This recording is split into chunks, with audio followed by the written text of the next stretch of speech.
What's going on, guys? My name is Wallace Santos, and today I am here with the lovely.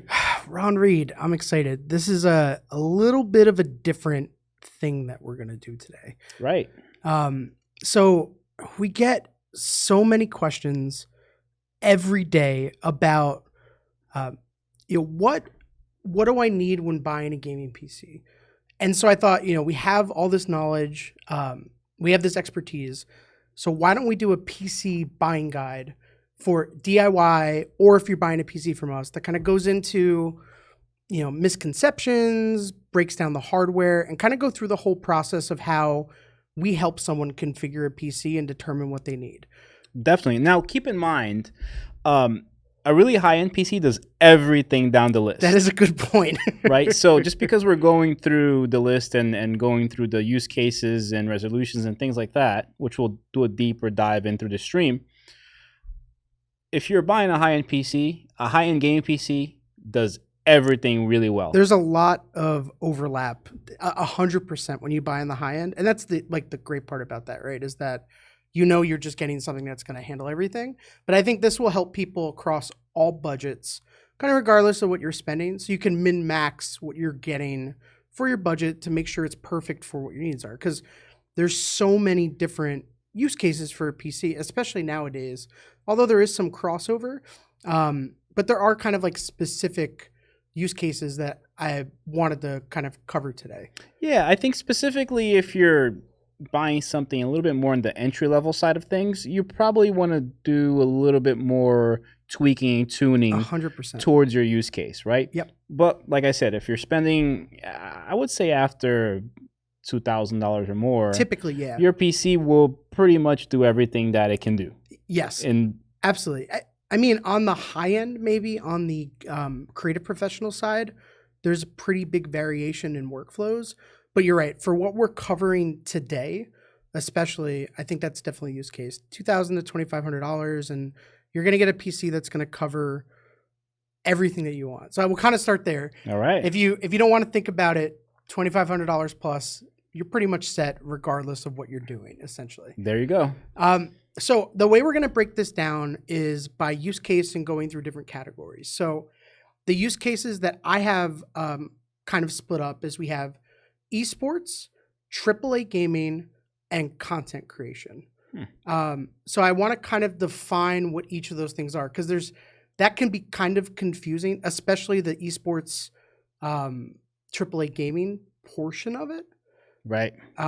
So I just wanted to define those as a start to kind of as we get into it. So when I say esports, what I'm referring to are games that are traditionally played as esports.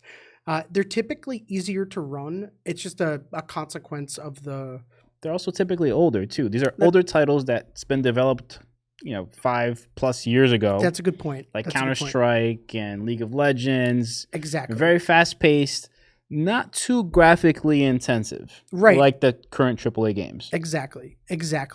And then we have AAA games, which are we could think of it as like blockbuster movies. So those are the Battlefields, games like Cyberpunk. And those are games that are going to push the boundaries of graphics and effects. And so the AAA gamer typically is going to want the best gaming experience to see all these new technologies. And we'll dive into those later in this. But did you ever hear that phrase, does it run Crysis? I guess, yeah. Does it run Crysis category? So if you ever see that phrase somewhere on the internet, which I'm sure every PC post that we post online it's every like PC people we ever show doesn't run Crysis. What that means is Crysis pushed the boundaries at its time, where most standard PCs or most older PCs would not run Crysis, right? Exactly. And there's a lot of games like that, right? Like Cyberpunk coming out and the newer Battlefields but essentially the blockbusters. Yeah, exactly. And then I have content creation, which is kind of a big bucket. I'm talking generally. So we're talking about streamers, video editors, photographers. I don't think we'll get too much into the really like crazy top end of this, because like you mentioned earlier, that's where it gets more complicated, for people doing like crazy CAD or science stuff. I want to focus on really core content creators that are that are making cool stuff with their computers. And quite frankly, the upper echelon of the of the tier here, those Right. guys really tend to know specifically what they I want, think and so. they're gonna tweak their high-end workstation I think so. to suit their needs, regardless. So this is for the guy that's really kind of, you know, you don't know, you want to get into esports, you want to get a new, it's your first PC for gaming, Exactly. right? Or it's your first PC if you want to game and stream at the same time. But yeah, so I'm looping like a person who wants to be a streamer or content creation as Mhm. well. Although you can kind of do it at lower tiers. When I say wants to be a streamer, just for the record, I'm talking about like someone who wants a professional quality stream. Not that the stuff we're talking about for the other tiers can't stream. You know, you absolutely can, but when I'm talking about this, I'm talking about like the higher kind Like of Twitch quality. streaming with overlays. This is the next level of streaming from If your you want console, it to look like this, right? If you want it to look like this, there you go. exactly. People are gonna freak out if they see this. I know. You want people like to, you know, you want to feel professional. That's correct. You know, you like, and it's important when you're a streamer. If you want to be next, if you want to take your game to the next level. Perfect. Absolutely. So I wanted to start by talking about where the PC as a platform is like a better solution than what else is available for those use cases, because you know we're both gamers, and you know PC isn't the only option, right? I think a lot of people watching this are going to be console gamers, and I think it's good to kind of talk about what the benefits of moving to a PC are in these use cases. From the content creation side, I'll be doing kind of a Mac comparison as well. We had some great conversation on some previous live streams about this, but just kind of like what the advantage of a desktop PC Over a is. console. I mean, they're huge. Right, There are right. huge differences, right? I would say that the first words that comes to mind is control. Yep, And by control, 100%, right? and that's the esports angle. Just to throw it out, starting with esports, you're 100% right. there's a reason why esports athletes use PCs and not consoles or controllers, right? Now, you know, what I mean with control is you have a keyboard and mouse. Being able to use both at the same time during a first-person shooter gameplay or any game, pretty much any game except for driving, I would say, is far superior. The level of control 100%. that you get on a PC is just immensely greater. Now, in addition to all that, you're going to also have much lower latency because that's what the PC is designed for, right? Yep. If you think about the television in your living room, it wasn't designed to be a gaming display. It's shocking when you are a PC gamer and you hook even your PC up to a TV. Oh yeah. How bad a TV is for gaming, especially competitively. Absolutely. Then you're talking about raw horsepower. The PC is just going to have raw horsepower. It's going to output way more frames per second, which is going to automatically feel like there's less latency just because there's more frames per second. Well, so speaking about that, so we're kind of, you know, in the aspect of esports, you know, NVIDIA had an interesting breakdown recently of, they call it frames win games. And it's true though. And they did data research Yep. that shows on a competitive level, esports, you know, I want to be the most competitive I can be in these competitive games, that the players with the higher frames per second have an advantage over the players at a lower frames per second, which is interesting. I never really thought of it that way, but they have data that proves this. You have extra frames being showed to you. Yep.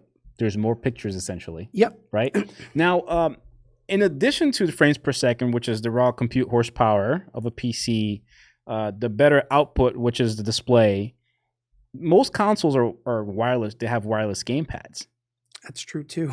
Right? So that's another layer of Yep. latency that you're adding to the whole complex equation there, right? Where on the PC gaming side, we typically tend to go towards the wired keyboard and mouse And wired Ethernet as well. and wired Ethernet as well, which is eliminating all these additional points of latencies in this case. And for those of you who don't know what latency is, it's just the time it takes in this case for something to react, right? For example, if I move left and I give the command for my character in the game to move left, the faster it reacts to my movement, right? the bigger advantage you're going to have in your gameplay. If you've ever tried to get a headshot in a first-person shooter, and it looks like you shot the person you're going for, but then they don't die, that's because on your screen they were in a different position than they actually were, because you were getting latency essentially, and so they're no longer there anymore. So you missed your shot, which means you lose. And that's the whole point of esports, is you don't want to lose, right? You want to be competitive, you want to win, and so you want the best performance possible to do so. There you go. Which is super important.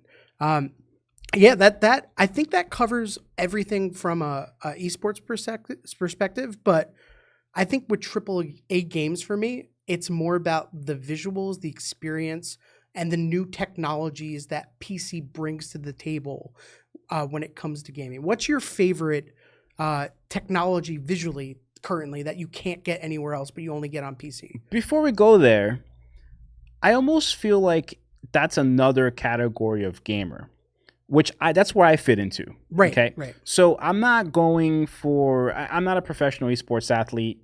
I'm not going for 500 frames per second. By the way, your console does max 60 frames per second. Not anymore. I'm going for the entertainment part. Yeah, right? I am too. I have a gaming PC at home, and I really, really want all the visual eye candy that these AAA games are putting out today.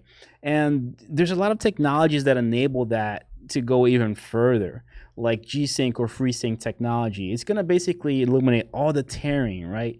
4K, it's going to 4K itself, just high resolution itself, it's going to give you just a crisper, better looking image. And I'll let you go into the deep dive of the details of what companies like NVIDIA bring to the table.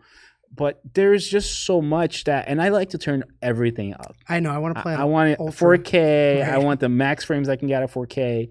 I just want that visual entertainment experience where I feel like I'm really immersed in the gameplay. And if you're playing to compete, you're really looking for just the absolutely best frames per second you can get. And most esports people will turn the settings down actually in their game. They'll run it at 1080p or even at 2K resolution just to make sure that they get more frames, because the more your GPU has to render or output on the screen, the more it's going to struggle to give you higher frames per second. Absolutely. Right? Absolutely. So actually I want to start with 4K because that's a good point, because I think there's some misconceptions there, because the new consoles support 4K, right? And so it's like, oh, I can do 4K, but once the new consoles that were announced, or the current consoles support 4K, right? It's PS4 not really Pro. outputting in 4K. It's upscaling, or it's at a low frame rate essentially, right? So you have to remember that when you like esports, you're gonna want to play it over 60 frames a second. Just from a visual smoothness, let's ignore the part about esports where it's for a competitive nature. You're going to want to play it over 60 frames a second in order to get the fidelity that you want out of a game. And with a PC, you're able to do that at 4K. If you go with a high-end modern graphics card, if you go top of the line, you're going to be well over 60 frames a second. So you're going to be playing at 4K with all the settings cranked, also at a very smooth frame rate. And we've talked about this before, but that is one of the advantages of PC, especially when it comes to AAA games, is once you go for over 60 frames a second and you play on it for a while, you can't go back, right? And most people don't. I was one of those guys where I would say, look, my eyes cannot tell the difference between 60 frames and 120 frames. Yes, it can. Absolutely. There are huge differences when you go from 60 frames to 120 frames per second, or in this case, hertz, right? From 120 to 240. I mean, we've sat down with esports athletes and we blindly showed them a different computer running at 140 hertz versus 240 hertz. And they can tell instantly. It's night and day. But even non-athletes, just people who are playing AAA games and want the smoothest experience possible, it's incredible. You'll totally notice. And from smoothness, you talked about technologies like G-Sync. Like they stop tearing in the game. They basically lock the frame rate of the monitor to the frame rate you're generating from your PC. It's essentially making your monitor smart. It's communicating back and forth. Absolutely. So typically your monitor only receives the signal from the computer. Exactly. Right? These are the monitors of yesterday, by the way. Right. These current generation monitors, there's technologies called G-Sync and FreeSync.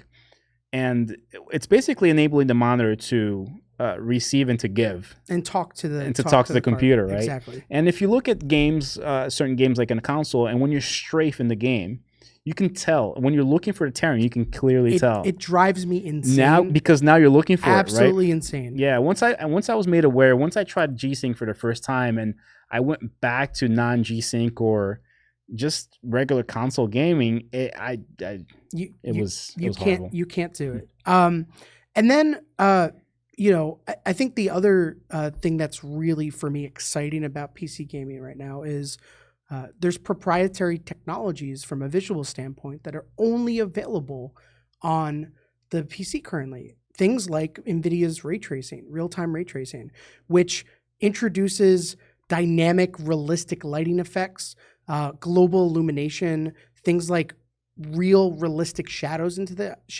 and reflections into the game. And it's one of those things that once you see it in a AAA game, you never want to go back to the old way games were rendered out. And you're going to look at a game played on a console and it looks old in comparison to what you can see now. Now, keep in mind, these shadows and these lighting effects were always baked into games, but they're statically set. They're faked. So they're faked, right? Now that they are dynamic, you can interact with it. You can look through glass and see a reflection of your enemy coming because it's real time. You can look at a puddle of water and see the sun, the sun rays. It's just, there's so much you can. It just adds an extra level of immersion in the game. You have to see it to believe it. For me, it's kind of like you've seen graphics get so much more realistic, but lighting was always not.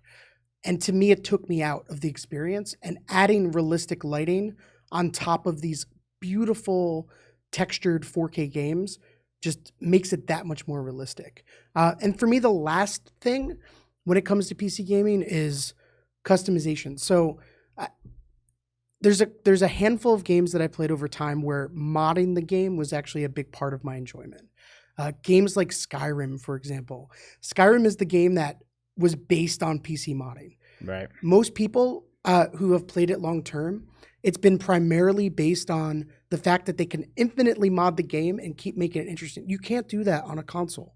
It's just not possible. And for me, that's like a big advantage of it, is just that control you get over your experience. Oh, it's huge. I mean, it's now keep in mind too. We're talking about the PC for gaming. Right. This PC can also do your homework, by the way. Right. Not for you, but you can use it to do your homework, hopefully right? Not, maybe through AI one day. But yeah, I mean, a lot of people ask me all the time, look, I'm buying a gaming PC. Can I do other things with it? Yeah, absolutely. Absolutely. It's a regular computer at the end of the day. It's running Microsoft Windows, and you can install whatever app you want. So the last part I wanted to step on was content creation. And I mentioned the Mac earlier, and just wanted to kind of talk about why a desktop running Windows, especially a highly powered one, is so much better for content creators. I'm a content creator myself. I do photography. I know you dabble in video editing. And in my opinion, PC is the ultimate platform for that. So first of all, as simple as it is, you're going to get the best bang for your buck with the desktop. Period. I mean, you're going to get the best bang for it. You're not going to pay premium, super premium to get more performance. It's an open ecosystem. You can upgrade it as well. So if you have a GPU... That was number 2 on the list. Oh, that was number 2. Okay, yeah. Okay, good. But, I mean, absolutely. And nowadays, Premiere, Photoshop, everything is just running so well on PC. 100%. And not even so well. It's running better on PC. Absolutely. And the upgradability is actually a really big thing, right? So your workflow is going to change over time, right? So if you're a video editor and suddenly you need to do 8K, but you can now upgrade to a 20 series graphics card and get 8K support, for example, in real time. You can add input cards from whoever you want, and you'll be able to capture whatever you need to if there's something specific. And that's a big deal on the creative market. Everybody is so different, and what they need is so different. And you want the ability to upgrade your PC down the line because you're going to change as a creative. It's not going to be the same as when you buy it. And I think that's a huge deal. I think people would be surprised how much footage is filmed in 8K and then cropped down and displayed in 4K. So a lot of the 4K content that you're consuming as just a viewer was probably filmed in 8K and cropped. I would bet so. Right? So, I mean, including YouTube videos. I mean, a lot of these YouTubers, you speak to them and you tell them, "Hey, did you know that we can do this stuff in real time in 8K?" And It's a they huge. get blown away. It's a huge deal. So next I wanted to go over some, I'm gonna call them misconceptions. We talk to a lot of people, and so you hear kind of the same things over and over and over again. The first is that it's too expensive.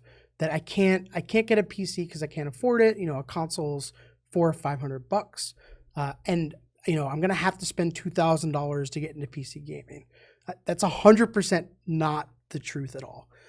You know, ourselves, we have PCs starting at $699, $700. That can play every esports title out there. Exactly. And you know, you can DIY for a tiny bit less, and you're going to get a good gaming experience. It doesn't take that much more than what a console is to get a tremendously better experience, and it doesn't break the bank. That's definitely not the case. I think people see, you know, a lot of us out there spending like $2,000, $2,500 on a build. They're like, oh, I can't do that. That's what it's going to take, and that's definitely not the case. 100%. I think the next thing, and this is probably one of the most common misconceptions, is that PC gaming is a lot more complicated. No, it's not. I mean, there are technologies out there. For example, if you want to download your game, you can just use Steam. Right? Exactly. That's the gamer's app store, right? If you're not comfortable setting your own settings, you can use GeForce Experience by NVIDIA. It'll automatically adjust your games for you, right? Now, that's the beauty of the PC. You can adjust your settings. Now, if you don't feel comfortable adjusting your settings, just press a single button on GeForce Experience, bam. Works every time. Takes care of it all for you. You have a great community app like Discord where all your friends will be and you can chat. So many people I know that even are console gamers actually use Discord themselves already. Oh, really? To talk to their friends. What are they discording on their phone while they're using their with console? like a Bluetooth headset, just because that's where their friends are already. That makes sense. Because Discord has become bigger than just gaming, right? It's really a community, a huge community. It's like a social network almost. Exactly. And then, you know, Microsoft has done a lot of integrations with Windows 10, and they're trying to make it even easier to PC game by bringing a lot of the Xbox experience that you might be used to on a console to a PC. So don't be afraid. It's really not that hard. Like I wouldn't let that scare you. You're gonna have, you know, an easy time doing it. There's a lot of tools. The other thing is that the community is very friendly, and it's not that much work in order to, you know, just hop on Reddit and go to the PC gaming subreddit or PC Master Race or something like that and ask any questions. And look, a lot of the stuff out there, when you see these questions and people are running or into stumbling blocks, these are the guys that built their own and they're experimenting. If you buy a PC from Main Gear, then you can just give us a call. Right? That's true. We're gamers ourselves, right? And if you're having an issue and if you have a question about a setting or a game or something like that, just call Main Gear, 888 Main Gear. Yep. So I also wanted to touch on a huge misconception with creatives, that Windows is not a good operating system for creatives. I think Apple kind of built this messaging for years, and they kind of there was this Apple's for creators, and if you're not a creator, then you can use Windows, and that's 100% not the case, right? You touched on this earlier. Most creators are using third-party software from like Adobe, for example, that is platform agnostic.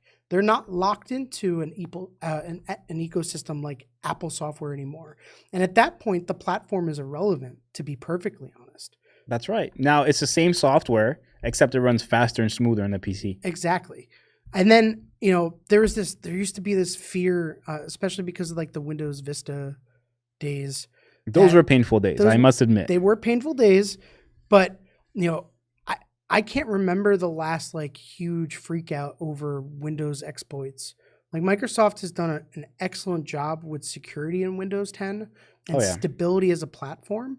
You know, if you're a creator, obviously you probably wouldn't immediately download a major Windows update if it was if it was like your workstation, and you wait like 2 or 3 days and you make sure the news is good. But Otherwise, their security updates come fast.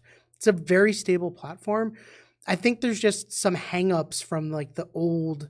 We're going all the way back to like the Mac versus PC ads. Like that's not the landscape anymore, but some people still think it is. Yeah, that's just marketing. And look, Microsoft even ships a version of their antivirus That's true. with Windows now, Yeah. right?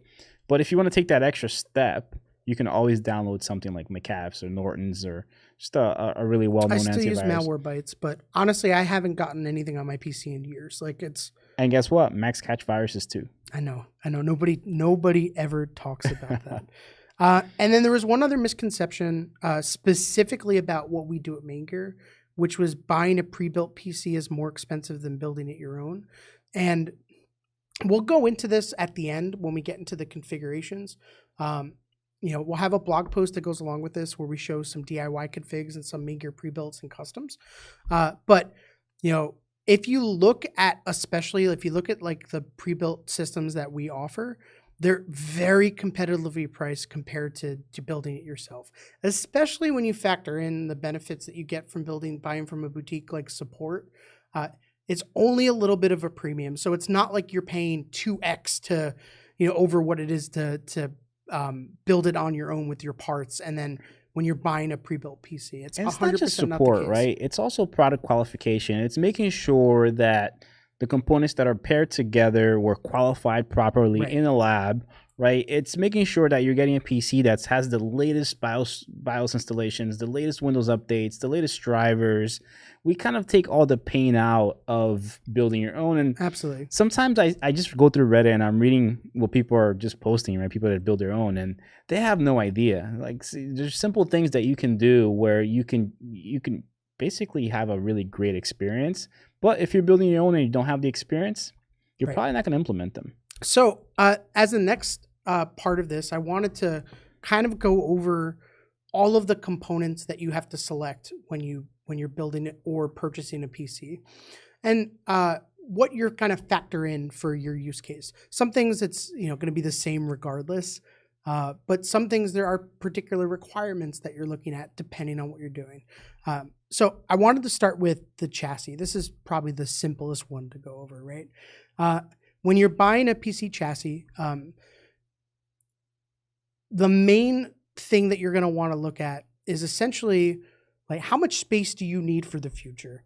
So you want to get a case that's going to be flexible, have excellent cooling, and isn't going to be too big for your use case. If you look at the chassis that we have, for example, the Vibe, which we have as a DIY option for DIYers, or our F131, which you could get as well. It's basically going to be different form factors so that, if you have a smaller desk and you need a smaller PC, then you get a kind of a smaller chassis to do it. But it's pretty straightforward process. I would say most of the chassis on the market are excellent. Of course, I believe that our chassis are really, really great, but I don't think there's too much to stress about based on your use case. It's really more based on how much stuff do you want to put inside when it comes to like things like storage or liquid cooling, and then how much flexibility do you want for the future, and how much space is it going to take up in your environment? How good it looks as well. It's your PC is in a way a piece of furniture, depending where it sits in your home or your office. And we take a lot of pride in how we build ours, right? And how we build our customer systems. And a lot of people use it as a showcase. It's almost like having a beautiful piece of art sitting on top of your desk. And hopefully you keep it on top of your desk and not underneath your desk. I know. I'm an on top of desk person. Same here. Okay, so next is the processor, the CPU. And this is where I think it gets a little bit more complicated as to what is the right choice, right? So to make it as simple as possible, the performance of your processor is going to come down to how many cores does it have and what frequency do the cores run at. It's to make it as simple as possible. So I have a rough guideline for what I'm going to recommend as CPU for each use case. Super rough. So first of all, Intel versus AMD, they're both excellent choices. They're going to be very competitive with each other. So I wouldn't stress too much about that. I'd worry more about what your use case is and what will be the right kind of thing for you. So for esports, you're going to want probably you're definitely going to want at least a 4-core processor. I'd say 4 to 6 core. I mean, are 2-core processors still a thing? I think there are still lower end 2-core processors. Oh, really? So yeah, stay away from that. Just to cover our bases, I'm going to say 4 to 6 core processor. If you want a basic esports PC and you're just starting off, a modern 4-core processor is going to be a great choice. Even one with a APU, which is an integrated graphics on it, those are going to be fine choices. On the AAA gaming, that's where you're going to start to want more PC performance, essentially. So you're going to definitely want 6 to 8 core processor for AAA games. That's 100% the case. You're going to want to make sure you have enough power to deal with all the complex things that you're going to deal with in the game. Now, I do want to throw out one caveat, is that when I'm talking about the esports and I'm talking about 4 to 6 core, I am talking about starting at esports. Keep in mind, a PC designed for AAA gaming is going to be better at esports than a basic one, and you'll be more competitive. So you can kind of like factor that into everything we talk about today. Whenever I say esports, I'm talking about entry-level esports PC. If you really want to be competitive, you want to go at the top end. Yeah, you need to buy the fastest you can buy so you can get the most amount of frames per second. I think that's I don't want to repeat that a bunch of times, so I figured I'd throw the disclaimer out one time. Sure. And then if you're creative, obviously it's up, right? So 6 to 8 core was a recommendation roughly for AAA games. But if you're creative, you're going to want to go 8 core and beyond. Most creative applications are actually going to be very, very heavy on the CPU. That's where things like multi-threading are going to be important, where the processor, not only do you have access to its cores, but there's essentially virtual cores you get access to. So the sky's the limit. You can go up to like a 32-core processor here.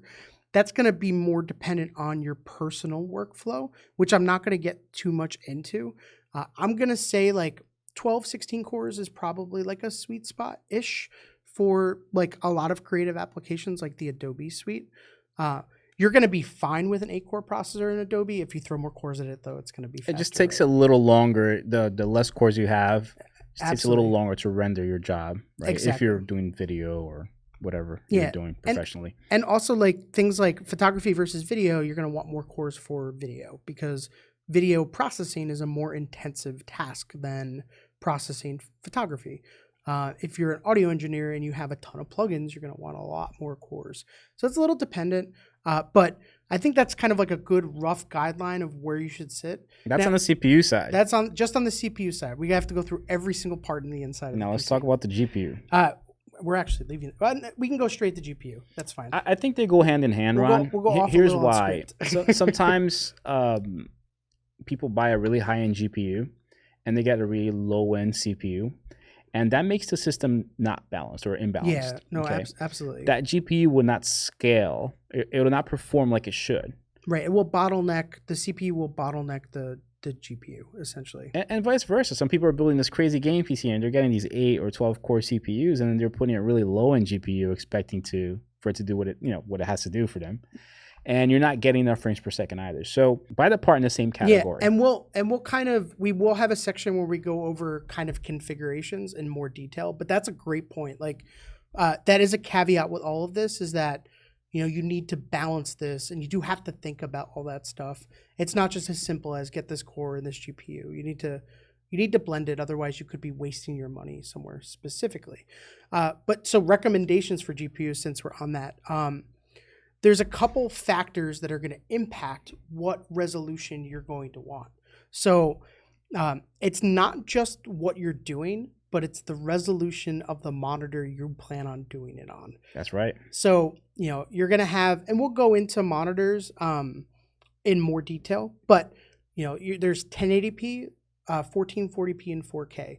And as you go up in resolution, gaming particularly becomes harder. So for esports, most people are probably going to go with 1080p if they're going with a low-end esports. You're probably not investing too much in the monitor. So an entry-level graphics card is going to be fine for that. Or, like I mentioned, an APU if you're just playing CSGO and Dota and League of Legends. Yeah, so if you buy a 4K monitor and you want to play, League of Legends at 4K on an APU, It's not a good idea. It's not going to happen. It's not going to perform very well. Right. It's just too many pixels to be rendered by that APU. Exactly. So I think the next thing that we want to look at, I'm just going down a list of components, is RAM. This is so much easier than it used to be. What? Which one? That one. Yeah, that's better. It fell over.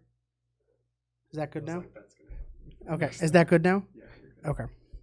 So I think the next thing that I want to talk about is RAM. And honestly, this is super simple because RAM is kind of really inexpensive at this point.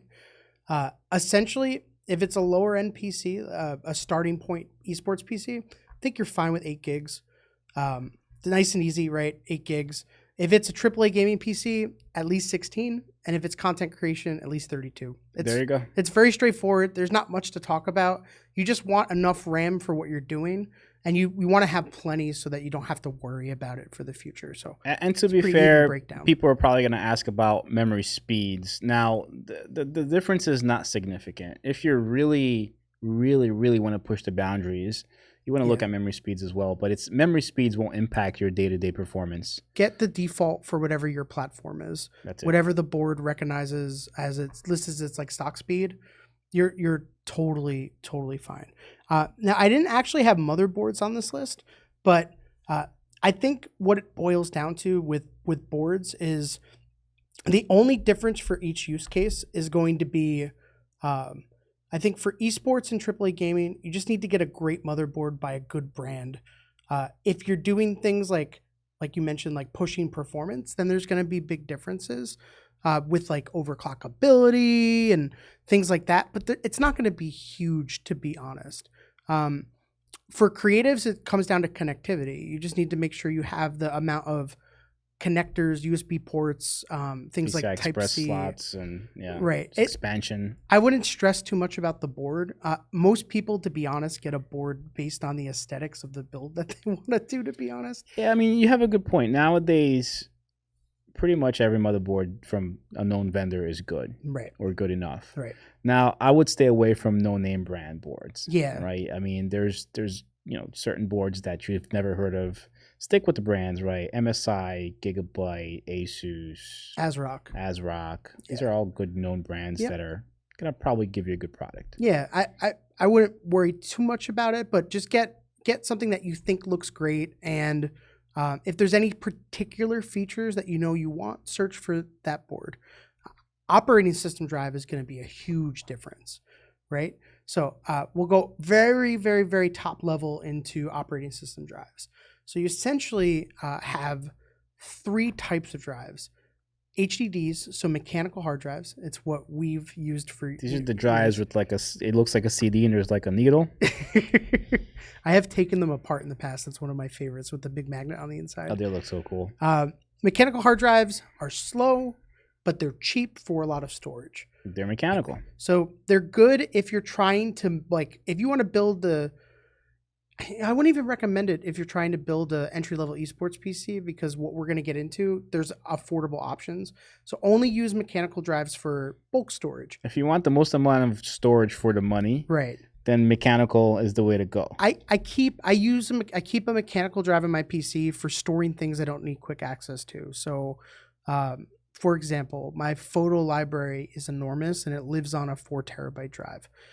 Just because I don't need quick access, I'm using something like Lightroom, and it caches everything on its own separate drive, so I don't need to worry about it. And one other thing to mention, this is going to apply to all 3 of these categories. I don't think we need to break it down per esports, AAA gaming, creatives, because this is all the same advice, right? So then you have traditional SSDs. Those are the solid state drives we've all come to kind of love at this point, right? So your data is being stored on memory chips. Exactly. And memory chips are faster than spinning disks.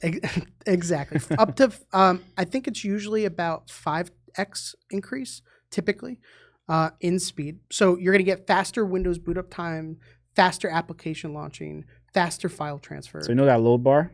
It'll be 5 times faster. Right. So regardless of what you're doing with the PC, you're going to want an SSD. Now, there is a third category, which is an evolution of SSD, which are NVMe SSDs. These are lightning bolts. NVMe SSDs are the current top-end technology for storage. I don't want to be too nerdy about this, but essentially, They're 5 times faster than SSDs. they're 5 times faster than SSDs. So everything I said before happens even faster. That's right. And they basically are connected directly to the motherboard, essentially, which makes them faster. So if you have the budget, an NVMe SSD is going to be the best regardless. Definitely, though, get an SSD in your PC. So in a way, when SSDs came out, they were designed based on the hard drive, the HDD connectivity standards. Right, exactly. And now NVMe fixed that. Precisely. Right? They said, you know what, precisely. we have these new chips. Let's make sure that we have a new interface for these chips to work in. Exactly. And then one other thing to mention when it comes to drives, just because there is confusion. So HDDs and SSDs come in standard like SATA drives. So it means they connect physically with a cable to your motherboard. SSDs and NVMe drives also come in another form factor, which is M.2. M.2 is the size, it's the port in your motherboard that it plugs into. Just because you're getting an M.2 drive doesn't mean you're getting an NVMe drive. That's just Right. the form factor name. And I know there's a lot of confusion about that, but you can get an M.2 SSD or you can get an M.2 NVMe SSD. So you're not just getting top of the line because you get M.2. If you're looking for the fastest, make sure you get NVMe. It would usually say PCIe somewhere in there as well. PCIe or- NVMe. But you 100% want that. That's going to be the best experience you're going to have. A lot of people ask me, how much drive storage should I get? And That's a hard question to answer. it's a personal question, Right. right? Nobody can tell you how much storage you need. That's based on your use at home, right? That's based on the amount of data you'd like to store. Like I know people that only keep 2 or 3 games installed Exactly. and they don't save anything. Maybe a 250 gigabyte SSD is plenty for you. I would say we definitely recommend that as the minimum size SSD that you're going to want, right? Yeah, absolutely. At Maingear, we only sell that as a minimum because anything less than that, you have Windows taking up some SSD storage space. You have Windows updates, your page Yeah, file. it's too tight. There's more complex things happening there. So you're not just because you're buying a 120 gigabyte drive with your PC does not mean you're gonna have 120 gigs of free, No, definitely not. data. Right? So or free of storage. So just 250 or more. Yeah, I And think so. and the way people do it, sometimes they mix it up, right? They'll get a 250 gigabyte SSD or NVMe SSD, and then they'll get a 2 or 4 terabyte hard drive HDD to store their dead files, right? Absolutely. Which photos and Now, videos and things like that. that is a good point, though. So there is some differentiation, which is, I think for a creative, you generally need more storage. If you're working with large video files, you probably need a very big SSD or a second SSD to store those because you're going to need that in order to access them quickly while you're editing. So do keep that in mind. But it is very personal. Just get the fastest SSD you can. It will make your games load quicker, your operating system, and will make your creative process much, much, much smoother. So getting back to graphics cards and what you need. So we kind of talked about it. So with esports, you're going to want start with an APU or an entry-level graphics card. If you're going into AAA gaming, this is where it's really going to come down to what resolution you're playing at and what kind of games that you play, essentially. I would say and your budget. and your budget, right? Like you can't set the goalpost to 4K if your budget doesn't allow it, right? But so for 1080p gaming, you're good with what I kind of label as entry level enthusiast cards. So those are usually the mid range cards, right? Those are, if you look at AMD or NVIDIA's stack of graphics cards, they're going to be the ones right in the middle, and those are going to be great for 1080p gaming. Typically for 1440p, it's the one in between the middle card and the top end. And I know we're not talking about specifics here because we want this things change so quickly, but this has been the case for forever, right? So can we do maybe a price range? I would say Yeah, between yeah. $120 and $240 for the entry level cards. Yep, exactly. Mid range cards between 200 and 350, $400. That, yep, 100%. And then $400 and up. Now you're Yeah. now you're balling. Yeah, 4K is usually going to be like a $600 plus card, probably, and that's going to impact really what graphics card you pick for AAA games. Honestly, also the other thing to factor in is the graphics card will affect your frames per second. So we'll talk about this in monitors, but the refresh rate on your monitor, if you want to game at 1440p and 120 frames a second, you might need to jump up to a much higher level card in order to hit those frame rates consistently. I think graphics cards are a little bit simpler in that you can go look at a chart and see the game that I want to play at what resolution gets what frame per second. And it's pretty clear cut, to be honest. But these are good guidelines, right? Those price points, I think, are forever, or until something changes dramatically, which it might. That it's been that way pretty consistently. They're moving targets, right? I mean, but typically whenever a new generation of card comes out, they go up by a couple bucks. Yeah. But it's never, insanely different. Right. And then creatives, this gets a little complicated. There are gaming graphics cards and professional graphics cards. In most workflows, a gaming graphics card will actually have the same performance as a professional graphics card. And things like the Adobe Suite, for example, and you want acceleration in it, you're going to be fine with a gaming graphics card, essentially. It's so specific on workflow. I don't want to give a lot of guidance. What I will say is know how many monitors you want to have. A lot of creatives like to have a lot of monitors and make sure their graphics card supports the ports that you need. If you're going to have a 4 graphics card setup, you're definitely going to probably need like a mid-tier card that's going to support that many monitors at the same time. And typically, the manufacturers explain clearly in the specification list how many monitors it supports. Exactly. And sometimes you'll see not enough connectors for the type of monitors you have. For example, there's not enough display ports. There's no dark connectors you can use as well, adapters. Exactly. That you can use to make sure that it covers you. Now, I would say I would never go below like a mid-tier card for a creative professional. Like you would never want to drop below that like $300-ish price range, because that is like a safe marker for like the low end GPU accelerated stuff at the very least. So you know that you won't get bad performance out of your application. You might not get the best performance, but you won't get poor performance. So I'm an amateur video creator here, and I'm not using Premiere because I find like there's so much going on for me. Yeah. Right. I'm using Adobe Rush, Premiere Rush, I think that's what they call it, and I rendered a video at work where I have a lower end graphics card or older graphics card in my work PC, and it just took too long. I rendered that same video on my PC at home, and it was more than double the speed. Yeah. Because of the GPU. Yeah. Oh, by the way, GPUs means graphical processing units. Yeah. So it's graphics cards. So that's a good point. You really need to look up your specific application and see what the recommendations are for it, because it varies so wildly per application, essentially. Like Photoshop, for example, uses the GPU minimally for some specific tools like the Liquify tool. Mm-hmm. And so you don't need as crazy of a graphics card to do that. A video editing application might use it as the renderer to render out the video. And in that case, it's very important what graphics card you have. So I think that's a pretty good guideline for graphics cards. Next, just real quickly, cooling. And what kinds of cooling options there are and what I recommend. Mixed liquid in my computer. Is I know. that a good thing, Ron? So there's 3 types of cooling. There's air cooling. There's 3 ways I'm breaking this down. There's air cooling, all-in-one liquid cooling, which are maintenance-free closed-loop units. And then there's open-loop liquid cooling, which is custom.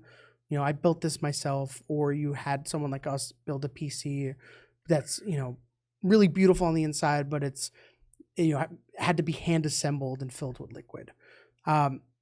So air cooling is the simplest of all of these. not that much simpler than an all-in-one cooler, to be perfectly honest. It's just the cheapest, But it might and it's the come least with- effective. But it might come with your processor. So I left this on the list because I think if you're building an entry-level esports machine, you very likely might end up using the cooler that came with your CPU at first. You'll be fine. It's not the best solution, but it will, it's rated for your processor, and you'll be able to, if that's your budget, you'll be fine for gaming. It's probably not too smart to spend money on a liquid cooler if you're saving money everywhere else, right? So you can Exactly. apply that money on your hardware. Exactly. Absolutely. And then an all-in-one liquid cooler is what most people, I think, nowadays are using. This is going to apply to all three. If you're a creative professional, if you're a AAA gamer or a content creator, an all-in-one liquid cooler is a maintenance-free closed-loop system. So the liquid is basically like vacuum sealed inside of this unit, and it basically just has a radiator with fans and a little pump that goes on the CPU, and that keeps your processor cool and quiet. And there's no maintenance. Exactly. It's designed to operate for the life of your PC.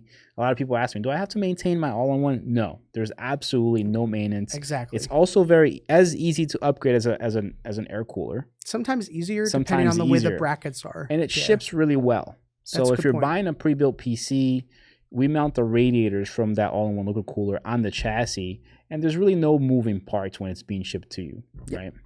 And then there's open loop liquid cooling, and that's like the advanced level of all of this. So It's the most beautiful as it's well. the most beautiful. It's a lot of times it's what got people into wanting to build a PC because they see these gorgeous liquid cooled PCs. I will say that it only really fits in the AAA gaming category for me. It can fit in the creative professional category if you have a use case where you need the flexibility that open loop cooling gives you, like being able to cool graphics cards or fit in unique form factors. So if sound or for acoustics is an issue That's a for good you, point. Yeah. then maybe consider open loop cooling. Now, there are disadvantages of open loop as well, Definitely. right? There's maintenance required. Yep. It's not designed to last the life of your PC Exactly. without maintenance, right? But if you do maintain it properly, Yeah. it'll last you forever as well. I would say generally for creatives, we don't say to go open loop just because of that maintenance. But it depends. If you're a mixed user and you're doing streaming and you want your PC to be on the stream, you might want to do open loop cooling just so your PC looks really fantastic. You will get better performance with open loop cooling.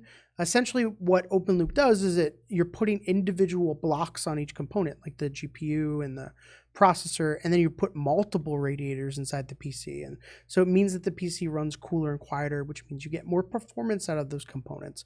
But it does add complexity, which in a creative, production environment might not be what you want. So you have to weigh those options, I think, when it comes to choosing your cooling. Open loop is closed loop is definitely like kind of the perfect, like regardless of what you're doing. Slightly boring category is power supplies. But important. But super important. I would say there's 2 or 3 things all you have to think about. How much power do you need for your parts? You can look up what the power requirements are, throw it in a calculator, get a power supply that is maybe like 30% more than that as like a goalpost, I think. So if it says you need 450 watts in order to power that, get like a 750 watt power supply, because you have headroom. I always recommend getting more than what you need so you have room to grow. I like to kind of classify them in 3 different segments personally, right? This is my personal advice here, and we can take it with I'm a grain of excited. salt. I would keep around the 500 watt range for the entry level, low end PCs. Yeah, absolutely. If you're spending under $1,000 on a PC, 550 watts around there, 500-600 watts, you're good. Well, and to your point, you're gonna you have a budget for that build, right? And if you try to stretch your budget and get a power supply that fits your budget but's bigger, it's probably gonna be a lower quality power supply. I'll talk about that in a minute, but to your point, if you try to get a 750 watt in that price point, you're gonna probably have a bad time. That's right, because there's not just the wattage, there's also the quality of the wattage, Right. right? And then in the mid-range, I would say around 750 watt, 850 watt range, it'll cover all the high-end GPUs and the low-end GPUs, right? And then on the high end, I would say around the 1200 watt range. 1200 is like a sweet spot. Yeah, for between it. 1,000 and 1,200. Yeah. So it depends on where you're, $1,000 PC, 500 watt power supply, $2,000 PC, 750 watt power supply, $3,000 plus, 1,200 plus watt power supply. Yeah. Now, the other thing I wanted to mention is and I think early PC builders have been burned by this before. Never get a cheap power supply. It's the most important thing that you've never heard of. It plugs into every part that's in your build.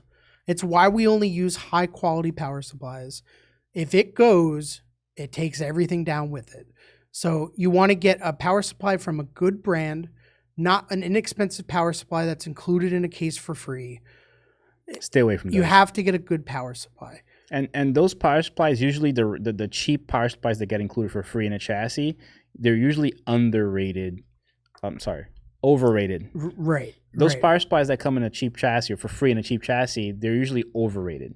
So a 750 watt power supply probably is like a 500 watt or less. Yeah, what they basically do is they advertise the peak wattage as the wattage, which is the wattage the power supply can get up to, but it can't maintain permanently.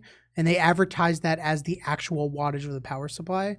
A good power supply, like you mentioned, a 500 watt, will actually have like a 600, 700 watt peak, which means that if you do get spikes, you're fine. But you want to have it within the power limit of what you have. And then anything that's rated bronze, gold, or titanium, you know that it's gone through a testing methodology. Yeah. And there's a level of quality assurance that's being guaranteed there. So I would stick with those. Yeah. And the only other thing to mention, and this applies to all three of our categories that we're talking about today, is there is a benefit of having an overspec power supply in your system. So if you have the budget and you're doing AAA gaming or you're a content creator, you can overspec the power supply, and it means the power supply will run lower in its range. And most power supplies run more efficiently the lower in their power range they get, and also turn the fan off when they're in the lower part of their range. So something like a 1200 watt power supply running at like 600 or 700 watts, it's actually gonna be wildly more power efficient than like a 600 watt power supply running at 600 watts. Right. So there are advantages to getting overspeccing your power supply as well, but those come down more to budgets and personal decisions. I think your guidelines are kind of perfect for this. And then the last category that I wanted to talk about are monitors. We talked about this briefly during the graphics card section, but monitors are basically broken down into, there's kind of like three major parts of it. There's the type of panel it is, the resolution of the panel, and then the refresh rate of the panel. I'm confused, Ron. Can you break them down for me? I can break them down for you. It's pretty straightforward. So there's TN and IPS when it comes to monitors. Essentially, IPS is more color accurate. If you're a creative professional, you're going to want to get an IPS display. It has better viewing angles, which means if you ever look at a TV or a monitor and you move to the side and the color shift, that's a TN panel with bad viewing angles. So you're going to want to get a IPS display for content creation.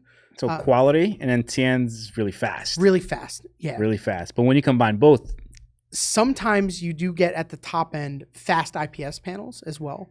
But as a general guideline, most esports gamers on like the entry level are probably going to get want a fast TN panel because they're cheap and fast. Exactly. Get you what you need. It's not mission critical color displays. Exactly. AAA gamers, it's going to come down to more what their budget is for the monitor with their build. If you can get a IPS gaming monitor in the budget you have, that's fantastic. But you'll be fine with a TN panel. But creative professionals in general, you're always going to want to have an IPS display because the color accuracy is usually very important. Yeah, and creative professionals, there's even deeper levels of that as well, right? There's Adobe sRGB support, and it goes pretty crazy. These are just kind of general guidelines. I think if you're to the point where you're looking for an Adobe sRGB monitor, you're not watching this video. Right. Touche. And then, so now we're going to talk about resolution. we talked about resolution during the gaming part, but there's more to resolution than just gaming. So now we chose the quality of panel that we want. right, Now we need to pick a resolution. resolution. So There's also 3, pretty much. There are 3 resolutions. That's true. There's variations in between, but we'll focus on 1080p, 1440p, 4K. Most people are familiar with 1080p because that's what TVs were. Most people know what 4K is because that's what TVs are now. 1440p, guess what? It's right in between. The way I would position this is, entry level esports, you're going to start with 1080p. AAA gaming, I tend to want to go up to 1440p.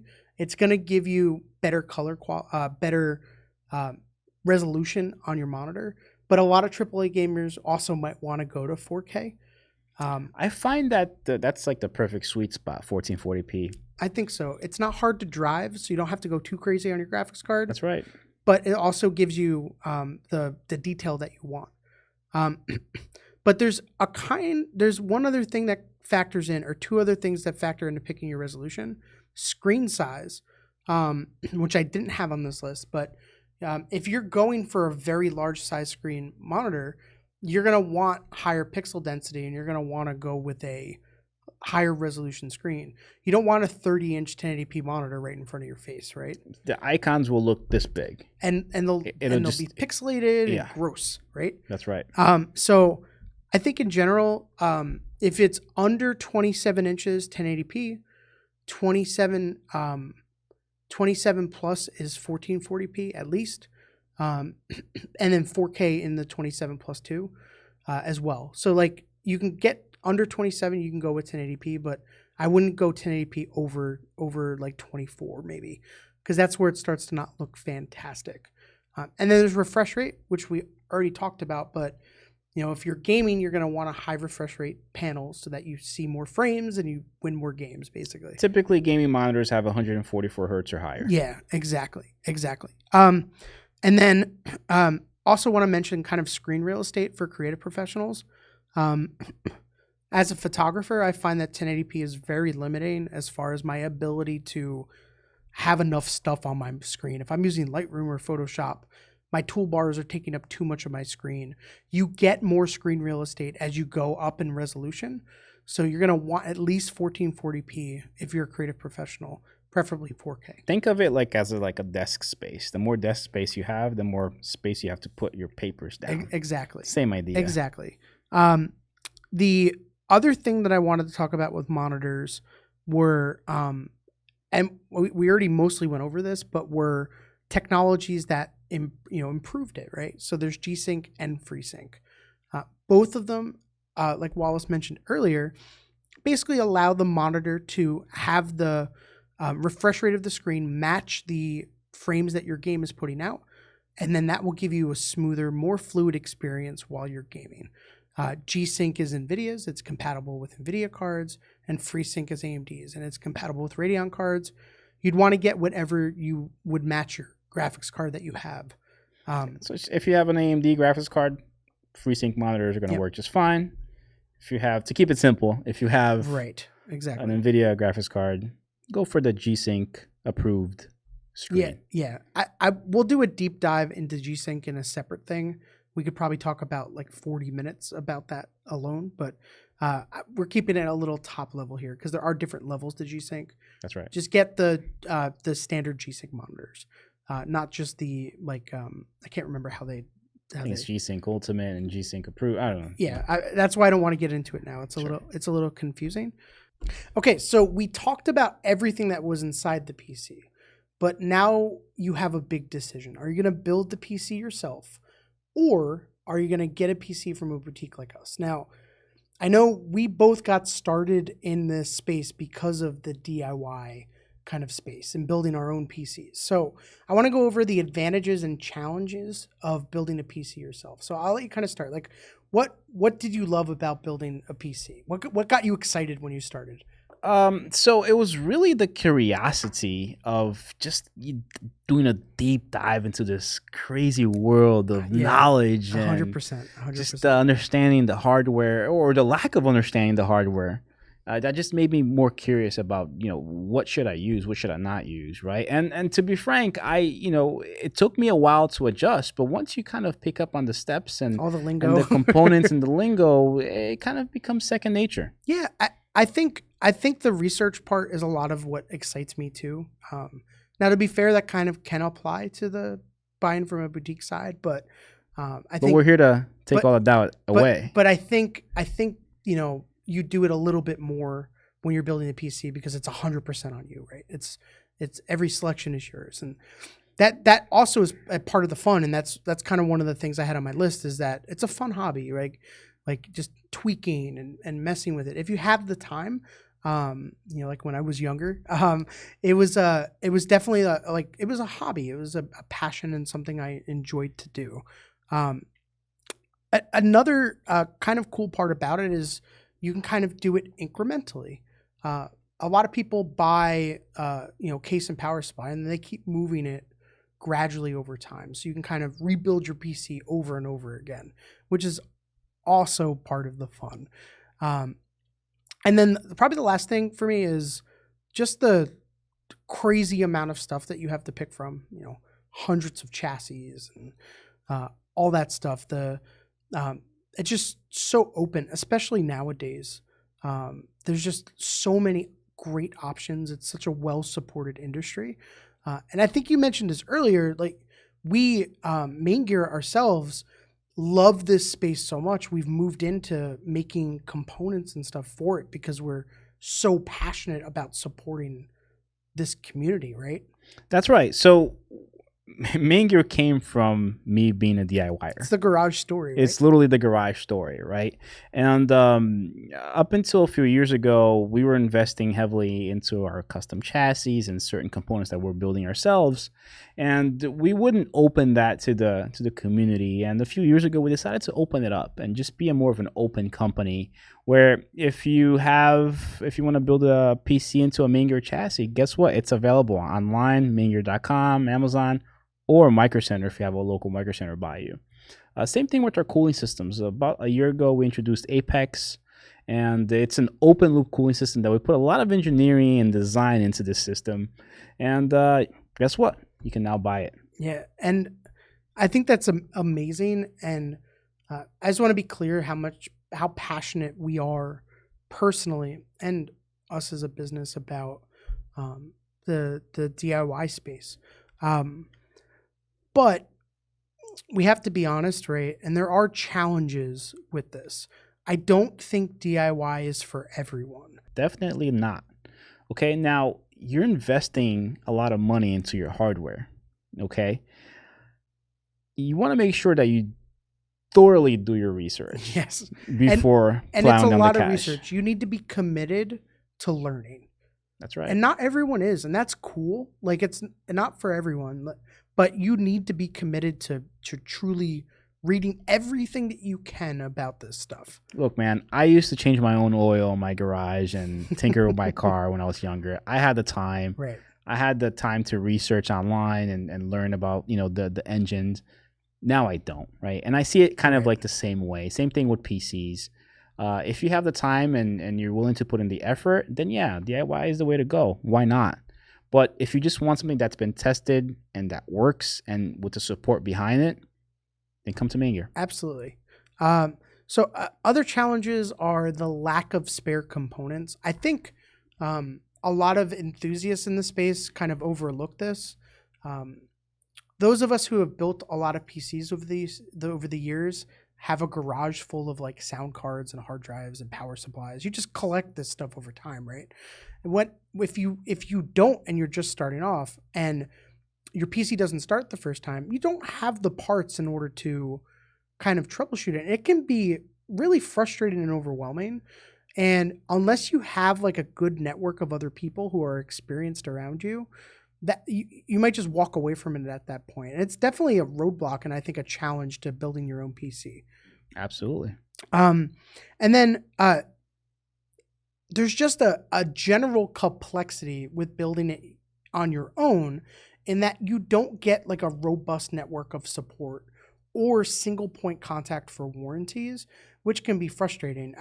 If I go and I buy a cell phone, for example, I only need to contact the cell phone manufacturer. If I go and I buy 12 different components and assemble them together, each one is going to be warranted through an individual vendor, and they're going to have different processes and terms and locations and phone numbers.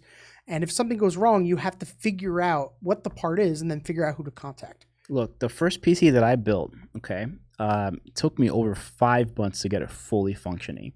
I would call the motherboard vendor and they would point to someone else. They would point to the processor and they would say, look, your processor is not, there's probably something wrong with it. I would call the processor company. They would say, no, our processors don't go bad. It's probably your memory. Yeah. The memory company would point back. So I was in the loop for a while, right? And those are the risks. At the time, I didn't do my due diligence. Right. Didn't really know how to build a PC. And that's how you may get lucky and never have a part fail. That's right. Of course, but if you do, it's definitely a challenge. And then I think the other hard part is you don't really have a lot of people to ask for help with these things from the support for these parts. It ties into the warranty thing. Besides Reddit? Well, so you can look on the internet and you can watch YouTube videos, and be careful with the internet. I know there's a lot of misinformation on the internet, and just because someone was able to fix a certain problem one way doesn't mean it's going to fix your problem.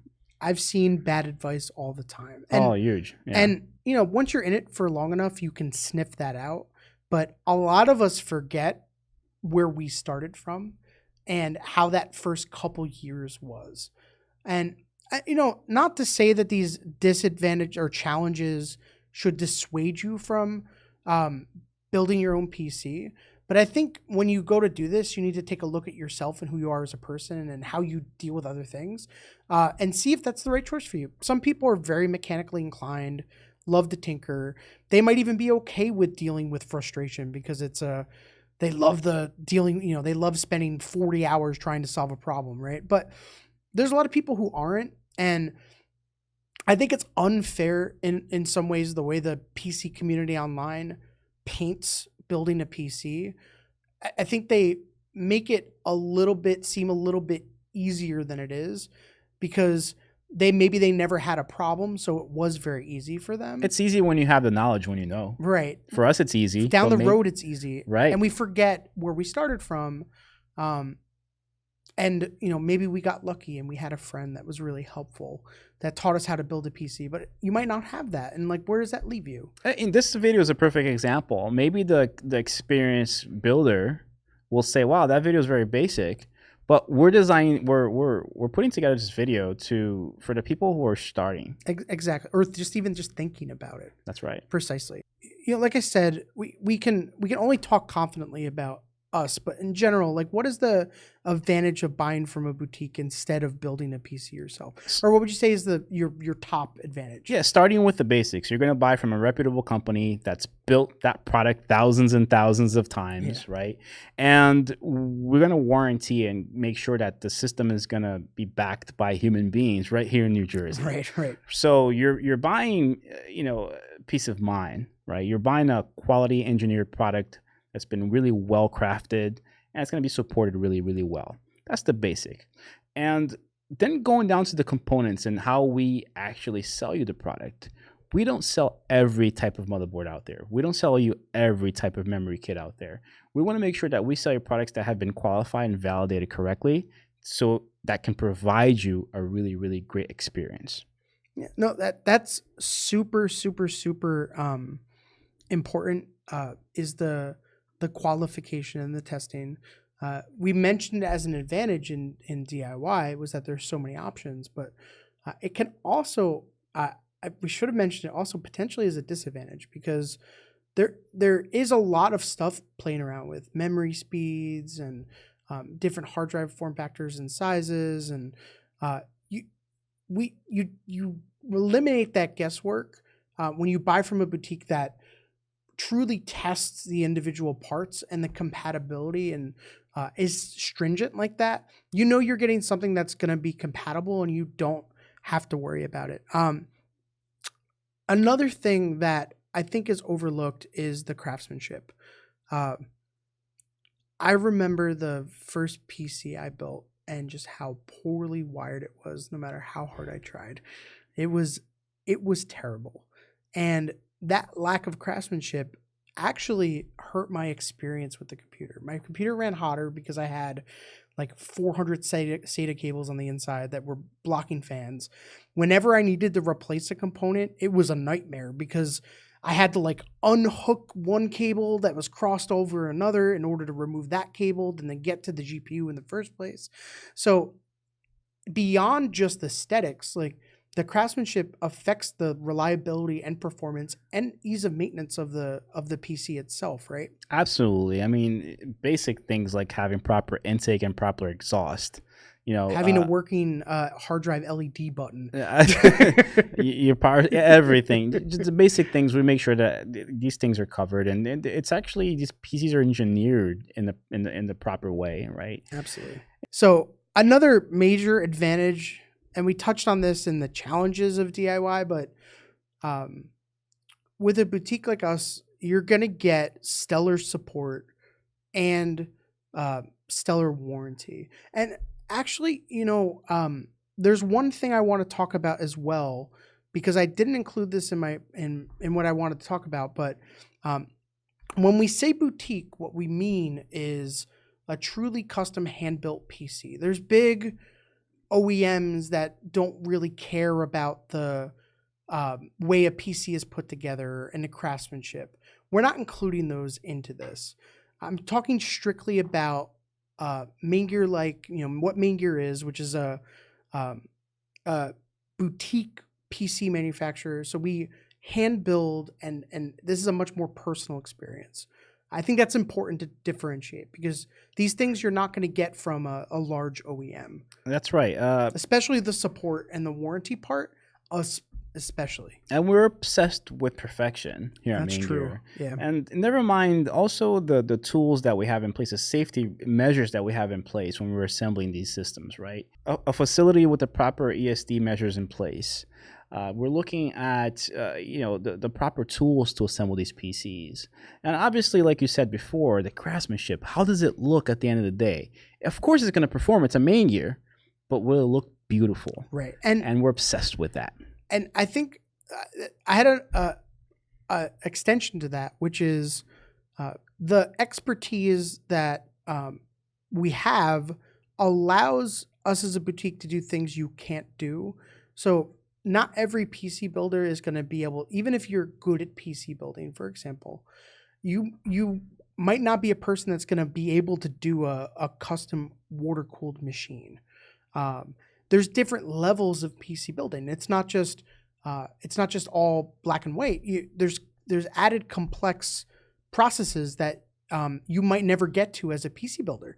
So one of the advantages with a boutique is you're going to get that level of complexity and the ability to get things that you literally might not be able to build yourself because you don't have the skills beyond just the standard if you could build a PC.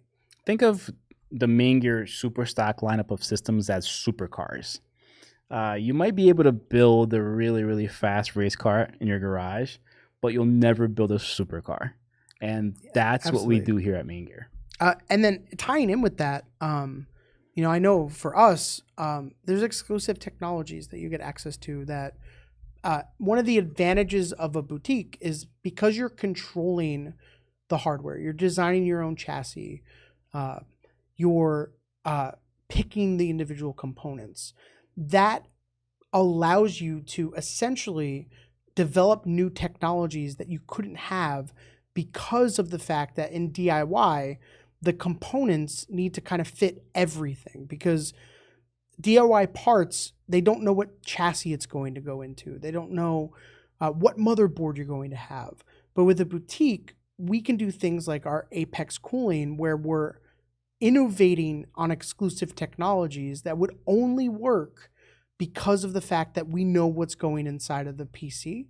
That's open loop liquid cooling done correctly. Exactly. It's intelligently being controlled. It's ramping up or down there is, there's like a harmony that's going on inside that system Absolutely. that just operates very quietly, and it performs. Yep.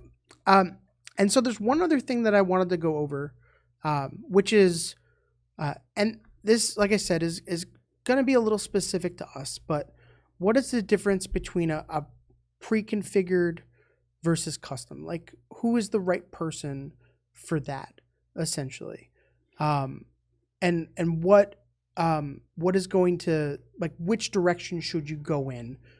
We have enthusiast pre-configured systems, which are one click, you buy it, and it optimized by us. And we have, you get to pick from a selection of components and configure the PC yourself. So what are the kind of advantages for each? Yeah, so if you want something completely catered to your needs and your liking visually or from a performance standpoint, definitely go and customize your own. Whatever you select in our configurator is going to get reviewed by an expert technician before it gets built. I'm going to build it correctly for you, okay? And then we have the Vibe QuickShip line, which I'll let you speak more about it. Yeah, I think I'll get a little bit more into that in detail in the we'll do like some examples of builds, but your point is like huge. The pre-configs, the nice thing about it is you don't have to think about it. If you didn't want to do any research at all, you just know that you know enough to know that you want to go to a boutique, you want to get all the advantages that we outlined. You want to get really high quality standard components. But you don't want to have to think about what board do I want, what processor is right for my use case. Our pre-configured systems are optimized for your use case, like we were going through in this this whole guide, from esports to AAA gaming to creators, and they're pre-optimized for what you're doing with the PC. You don't have to think about it. You get them super quick.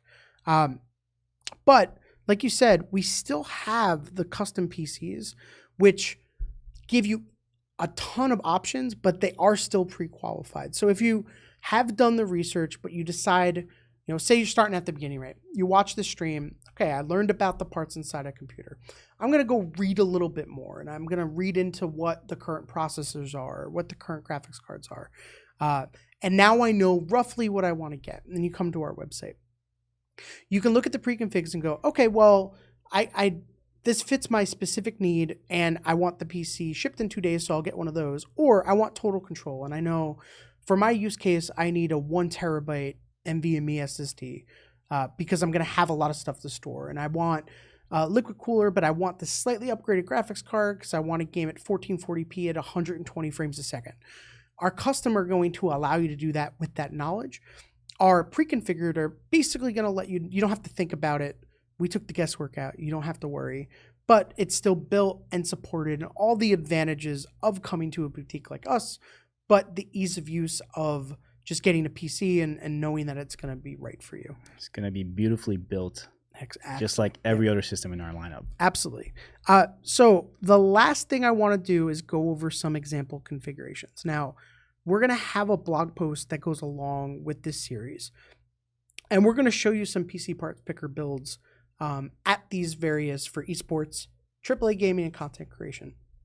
I'm not going to talk about those right now because our pre-configured systems that I'm going to go over those could be guides for PC Parts Picker as well. It'll cover most of the... Right. But we'll have links and you can compare them and see which one is the right for you.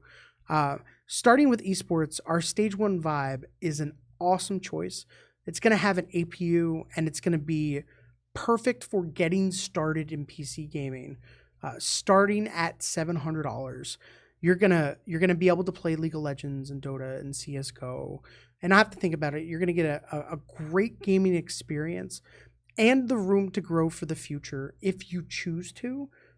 So if you want to, get a better graphics card in the future, you get all of those advantages with the Vibe Stage 1. And that's really... Which, by the way, we don't void your warranty if you upgrade your PC. As long as you give us a call, we'll guide you through the process. Yeah.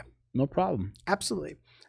For AAA gaming, this is where it's going to get a little bit different. So I think for and also, by the way, as some rough budgets, I'm going to say an esports gaming PC is probably like $700 to, we'll say like $1,000 to $1,200.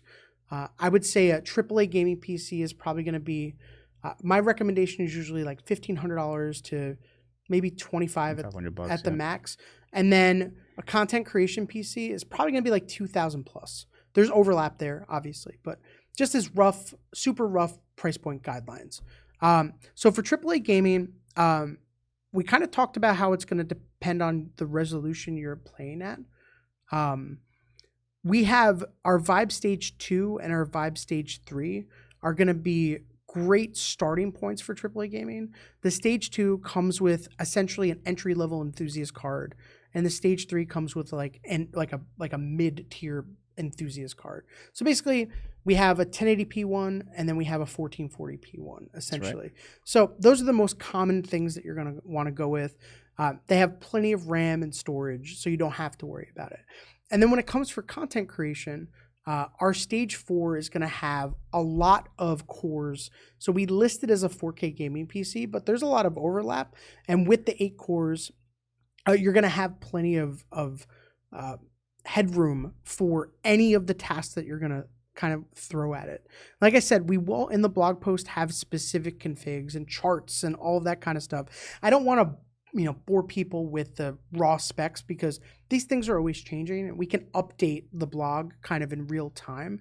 But I think those are good guidelines. Like I said, I think $700, $2,000 for getting started in esports, you're going to be good to go. If you want to be competitive in esports or if you want to play AAA games, I think $1,500 is the starting point personally. And then $1,500 to maybe like $2,500 up to 1440p, and then 4K and content creation is going to be over that. And that's pretty much it. I think we covered everything. This is an in-depth thing, but I do want to do more. So I'd love to hear feedback from everyone. I think it'd be great if we took all of the topics we did today and do a real deep dive into each individual category. That would be amazing. I know we covered everything surface level. This was really meant for, like you said earlier, the novice, the person who's maybe they have a low-end PC or maybe they're a console gamer and they want to get into PC gaming, but they were overwhelmed by all the choices. And I think we did a good job of going over each individual section and the different use cases. But we'd love to do maybe a deeper dive on things like graphics cards currently or different storage solutions or even resolutions or refresh rates and show examples. I think that would be really awesome, and I'd love to get everyone's feedback on what they think about that. Hope you guys liked it. Yeah. Catch you on the next one. Later.